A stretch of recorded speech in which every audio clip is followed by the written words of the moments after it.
Welcome back. 364 bodies of people who died in the KwaZulu-Natal floods have been identified, processed and sent to mortuaries. That's according to the KwaZulu-Natal Premier, Sihle Zikalala. We can go live to our reporter, Linda Kutle-Kulu, who's following the story for us. So, Linda, any clarity yet from the Premier on the number of people who died in those floods? Well, Shahan, according to the Premier, he does believe that there might be some changes from that number of 435 people that have been confirmed to have passed away due to the floods. But he said that they are still collating that particular, number in terms of working with the police search and rescue teams that continue to search as well as find people, some of them, in fact, most of them that have died. So he says that this is something that they'll need to collate with the police. They are working on that, and they do not want to repeat what happened before. And this is in terms of announcing a number without actually having post-mortems, conducted. So he says that as much as they do believe that there might be an increase at the moment, it's just a matter of actually collecting the information properly with the police so that they can announce that very soon. He said that the teams are working, and at some point during the week we will be getting a sense really of what has changed in terms of the numbers. But for now, he says that it must remain on 435 until there is an authority that will confirm the number of people that have passed away. That will be in addition to the 435 bodies that we do know have been found.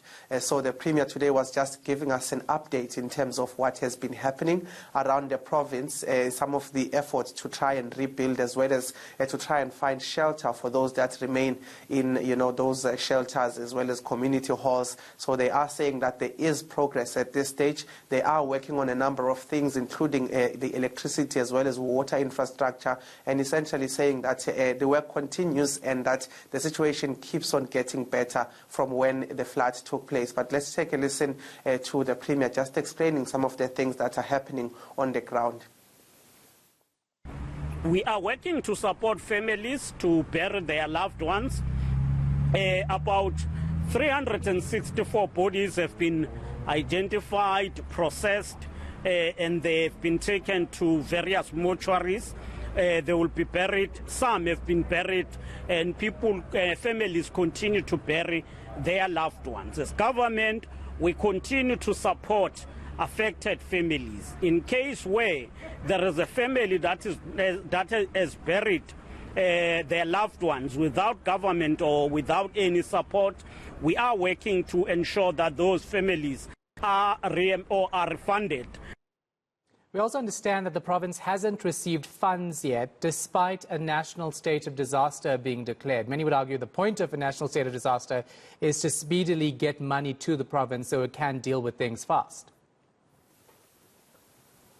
That's right, Shahan. I mean, this was confirmed, declared as a national state of disaster because, according to the Premier, the magnitude of what had happened in KwaZulu-Natal in terms of the floods is something that's quite massive. He says that it was needed for the national state of disaster to be declared. But at this stage, unfortunately, according to the Premier, the province has not received even a cent from national government, national treasury. They are saying they're in constant communication with them, but as far as things stand, while they try to recover and rebuild, while they try to have these temporary shelters and provide housing for people, at the end of the day, they have not received any money from national government. And they also told us that the only thing that is allowing them to continue to try and help people to dispatch those water tankers, to build those temporary housing for people who remain in shelters is because of the reprioritization that is happening within the provincial offices of government here. But they are saying that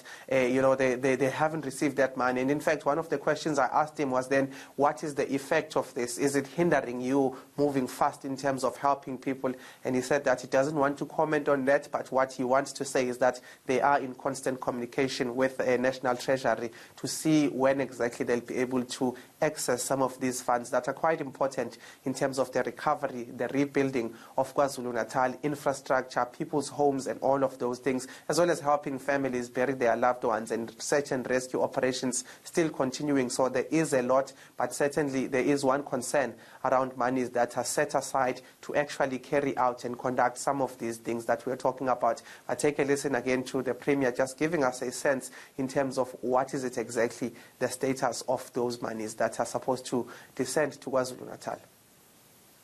The search and rescue team have been working.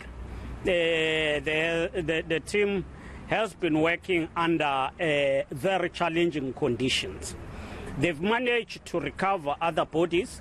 We know that also they managed even to save lives of other people, 164 people who were saved by the search and rescue teams. So we would want to send condolences to all of those who are affected. The government will continue, the rescue teams will continue to assist. Okay, we're going to leave it right there. Linda Kuhle-Kulu following that story for us. We are hoping to speak to the Premier's head of communications, Lennox Mabaso, after 6 o'clock for an update as well.